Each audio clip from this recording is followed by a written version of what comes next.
எனது தகுதிக்கே இவை எனும் பயணத்தில் இதோ எங்களால் இயன்றவை.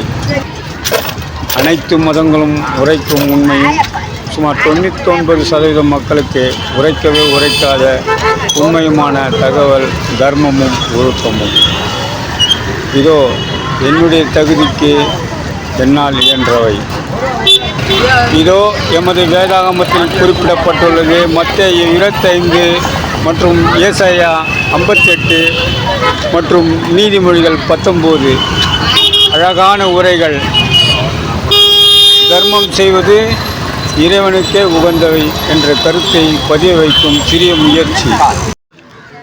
மகிழ்வித்து மகிழ்ந்து பாருங்கள், அதனுடைய மகிழ்ச்சி உங்களுக்கு புரியும். மகிழ்வித்து மகிழ்வோம். இப்படி திரும்பி பார்த்த மாதிரி இல்லைம்மா. அனைவருக்கும் கிறிஸ்துமஸ் நல்வாழ்த்துக்கள்மா.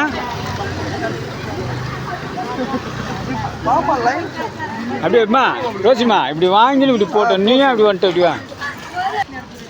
இருந்தால் செய்வேன் என்பது ஒரு கூட்டம். இருப்பதில் செய்வோம். இருப்பதையே செய்பவர்கள் மகா மகா மகா மகா ஞானிகளும் மகா மேதைகளையும். அதற்கு நம்மால் இணையாக முடியாது. அனைவருக்கும் கிறிஸ்துமஸ் நல்வாழ்த்துக்கள். அனைத்து மதங்களும் உரைக்கும் உண்மை அறிந்தது. Happy Christmas. Happy Christmas.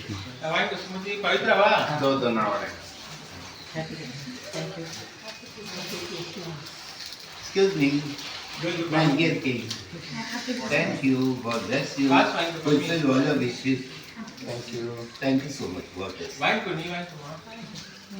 ஆசை வார்த்தைகளை அள்ளி வீசும் வேத வியாபார ஓநாய்களின் தீவனமுள்ள நாம் என்பதை உணர்த்துவதற்கான இந்த பதிவு.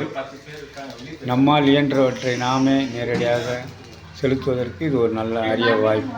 நன்றி. மத்தேயு 7வது அதிகாரம் 21வது வசனத்தை கவனித்தீர்கள் என்றால், என்னை நோக்கி ஆண்டவரே ஆண்டவரே என்று கூறுவதால் ஒரு பலனும் இல்லை. எனது திருவுளத்தின்படி செயல்படுபவரே விண்ணுலகத்தில் செல்வார் என்று குறிப்பிடப்பட்டிருக்கும்.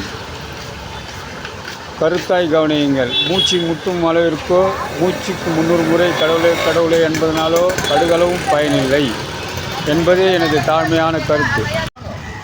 மகிழ்வித்து மகிழ்வோம்.